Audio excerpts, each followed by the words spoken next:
Hey guys. Good day, let's talk about Magical Musketeer. Magical Musketeers are fiend-like monsters with a design of a gunners. They became popular because of their playstyle. So much fun to play, having your spells and traps can activate in your hand like a hand traps. Their moves are so hard to analyze, especially if you fight against this archetype, because you need to be aware on columns to trigger their effect, and their play is on their hand. This archetype revolves around using their monsters to accumulate their spells or traps in order to disrupt almost any moves their opponents may be attempting. We will not discuss some variant like hybrid, Trickstar Musketeer or something like that. Is it a new generation of back row? When your hand become the back row? Sounds funny, right? Alright, for the lists of card numbers. Let's start with the monsters. First, Magical Musketeer Casper. You can activate magical musket spells or traps from your hand during either player's turn. If a spell or trap is activated in the same column as this card, you can add one magical musket card with a different name from that activated card from your deck to your hand. Casper is our main searcher with 2k defense. You must play 3 of this. Magical Musketeer Kid Brave. As like all of Magical Musketeer monsters, you can activate magical musket spell or trap cards from your hand. When a spell or trap card is activated in this card's column, you can discard one magical musket card, draw 2 cards. This monster is our draw engine. Discarding a card and draw for 2 is very helpful. A great card overall. Play 3. Magical Musketeer Doc. If a spell or trap card is activated in this card's column, you can add one magical musket card from your graveyard to your hand, but not a card with the same name as that activated card. Some play 2, but I prefer playing it at 3. Because for me you need to recycle some of your spell and trap that is already activated. You can disrupt your opponent again and again by adding back your combo pieces. Run 3. Magical Musketeer Starfire. If a spell or trap card is activated in this card's column, you can special summon one level 4 or lower magical musket monster from your deck in defense position. To spam the field, Starfire is to the rescue for that. Starfire favorite target to special summon is Casper. She's a great card. I recommend 2 or 3 in your deck. Magical Musketeer Calamity.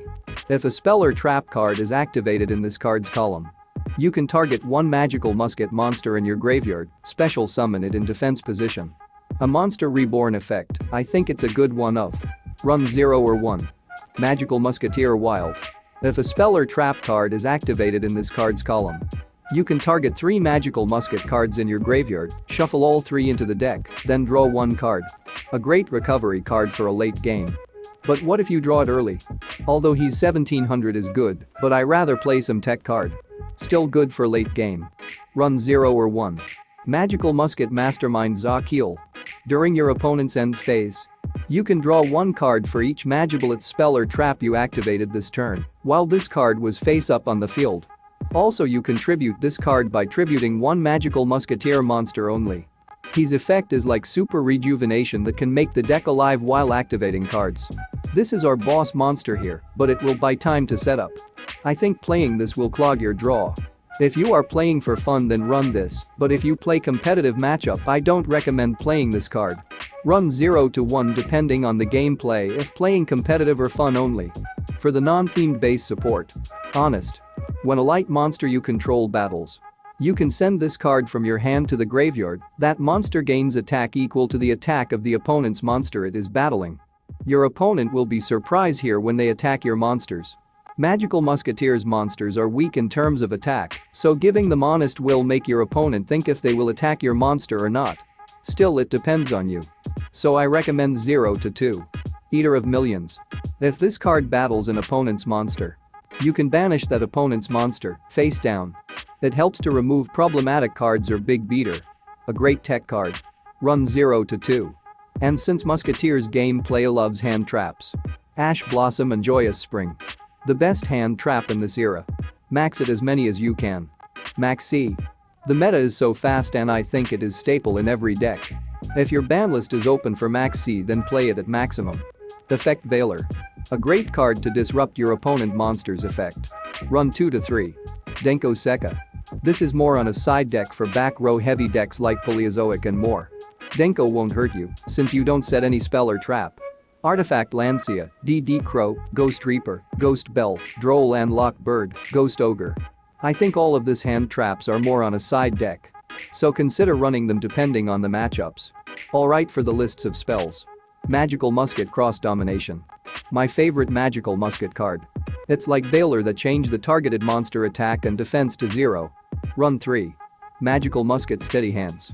You can double the attack and defense of a magical musketeer you control, but it cannot attack your opponent directly. Another honest effect support you can run. Some run 2. So I suggest to run 2 to 3 of this. Ties of the Brethren. A very important tech card, if not the best card. I think it's more on a staple in the deck. It can help your board to establish well with 3 musketeers. It's a must to run 3. Double Summon. A weak version of Ties of the Brethren for swarming your board. Run 0 to 2. Toon Table of Contents and Toon World. Magibullets can trigger their effects while deck thinning using Toon Table. The problem here is that if you have 2 Toon Tables in your hand, the other one is a dead card. So it's either play it at maximum or totally none. Upstart Goblin. A free draw card and a free activation to trigger our monster effects. Upstart is a staple in this deck, and in OCG3 plays is so good. Upstart Goblin is a must-have. Pot of Desires. It's so risky, but I see someone that top in some regionals that plays 3 Desires. But I don't feel Desires, I rather play Extravagance. But it's up to you. Pot of Extravagance. Magical Musketeers don't really need an extra deck. So playing Extravagance is a very good tech card for consistency. The downside is if you play Upstart Goblin. But overall this card is a great option. Run 0 to 3. Shared Ride. This card is a great option if your opponent is a search-heavy reliant. Run 0 to 3. Called by the Grave. Our plays easily stopped by hand traps. So running Atlas 2 of this will be helpful. Instant Fusion. Instant removal like Eater of Millions. After you summon Eyes Restrict and take control opponent's monster. We can link it to Linkurabo. So I suggest running 1 to 3. 1 Day of Peace. Triggering your effect with a free activation is good, but letting your opponent draw 1 is the downside. So it's up to you if you are willing to risk that. Run 0 or 1. Pot of Duality. This card will help consistency, but it will conflict with Ties of the Brethren. Run 0 to 3. For the trap support list. Very few cards I know for the support. If you think you have more suggestions, feel free to comment down below. Magical Musket Desperado. Target 1 face-up card on the field, destroy it. A hand trap popper. You must play this at 3. Magical Musket Last Stand.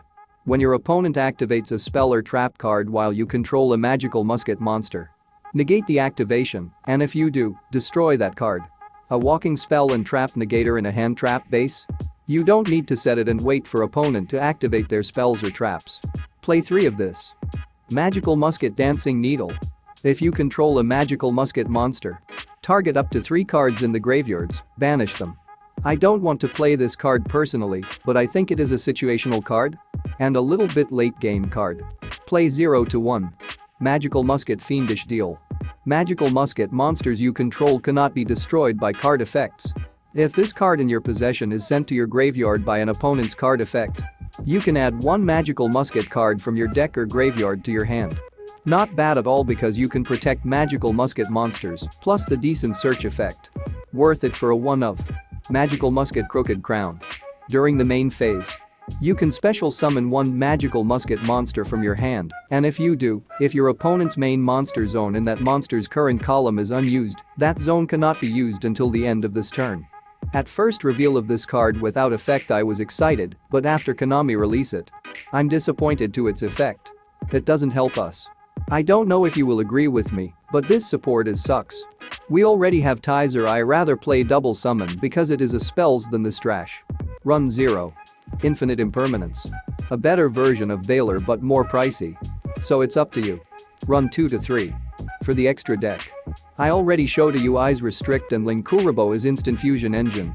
And I think this is the only card I will show to you for Musketeers, and that is Magical Musketeer Max. If this card is link summoned, it's either add magical musket spells traps with different names from your deck to your hand, up to the number of monsters your opponent controls, or special summon magical musketeer monsters with different names from your deck, up to the number of spells and traps your opponent controls. This is what we are looking for. Searches or special summons your entire musket cards. A going second card specially if your opponent established board, but beware hand traps like Baylor or Ash Bluesome. We must play it at 3. For the conclusion, Magical Musketeers is a great deck. In this current meta, they can compete at the best deck out there and can give them a great match. If I will rank them in our tier, they are tier 3. I think we need more support like a spell searcher for more consistency. They're not nearly as powerful as people might think, but they have a lot of potential. I think giving them more support that boosts consistency will make this deck more dangerous. Overall, a very great deck and fun to play. If you are looking for something to play, then I really recommend this archetype for you. So that's it, I hope you enjoy this video, and if you like it, don't forget to like and subscribe. Thank you for watching, see you next time.